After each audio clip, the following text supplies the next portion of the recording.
सुमध्यन। मेरा नाम यशस्वी है। मैं कक्षा 10वीं की छात्रा हूँ। आज मैं अर्जुन के द्वारा सीखे हुए श्री कृष्ण के उपदेश आपके सामने लेके प्रस्तुत हूँ।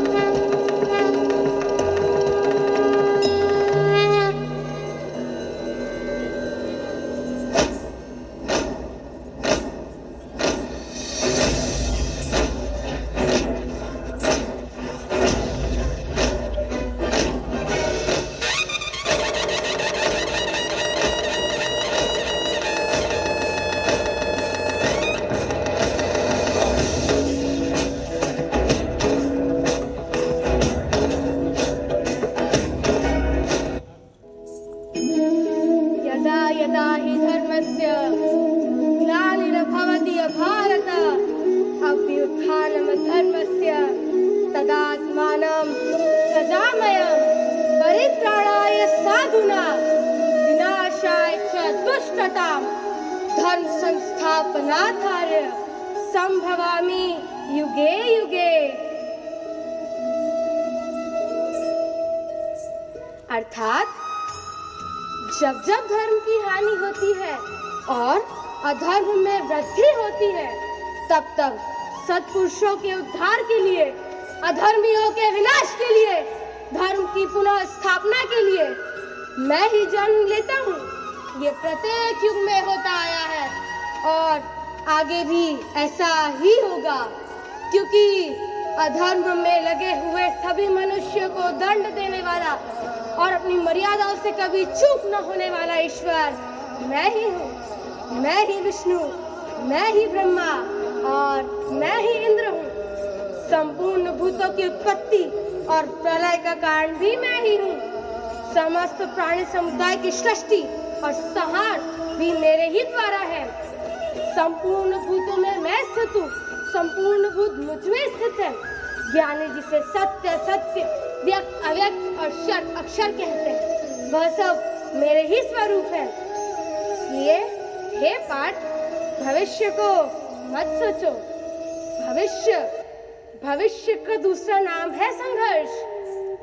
हृदय में आज इच्छा होती है और यदि पूर्ण नहीं हो पाती तो हृदय भविष्य की योजनाएं बनाने लगता है। भविष्य में इच्छा पूर्ण होगी ऐसी कल्पना करता रहता है, किंतु जीवन ना तो भविष्य में है ना ही अतीत में। जीवन तो इस क्षण का नाम है, अर्थात इस क्षण का अनुभव ही जीवन का अनुभव है। पर हम यह जानते हुए भी इतना सा सत्य समझ नहीं पाते। या तो हम बीते हुए समय के स्मरणों को घेर कर बैठे रहते हैं, या हम आने वाले समय के लिए योजनाएं बनाने लगते हैं और जीवन बीत जाता है। एक सत्य यदि आप हृदय में उतार लें कि ना तो हम भविष्य को देख सकते हैं, ना ही निर्मित कर सकते हैं, हम तो केवल धैर्य और साहस के साथ भविष्य को आलिंगन दे सकते हैं, स्वागत कर सकते हैं भविष्य का। हे पार्थ, क्या तुम्हें पता है सफलता कैसे प्राप्त होती है?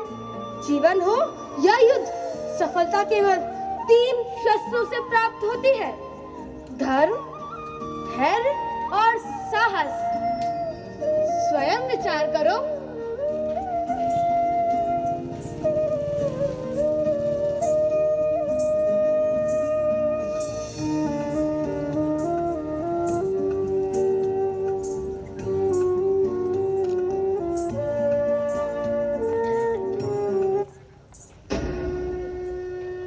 कर्मण्येवाधिकारस्ते मा फलेषु कदाचन कर्मफल हेतुर्भु मा ते संगोष्ठो कर्मणि।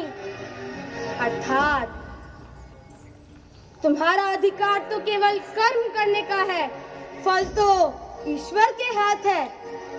इसलिए ना तो कर्म से भागना उचित है और ना ही कर्म के फल की आशा रखना उचित है। क्यों? इसलिए हे पार्थ, उठा अपना और निभा अपना क्षत्रिय धर्म, क्योंकि कर्म तो अपने आप में ही पूर्ण है, पवित्र है, समाज के लिए कल्याणकारी भी है। इसलिए हे पार्थ, केवल कर्म करो, कर्म के फल की इच्छा ना करो।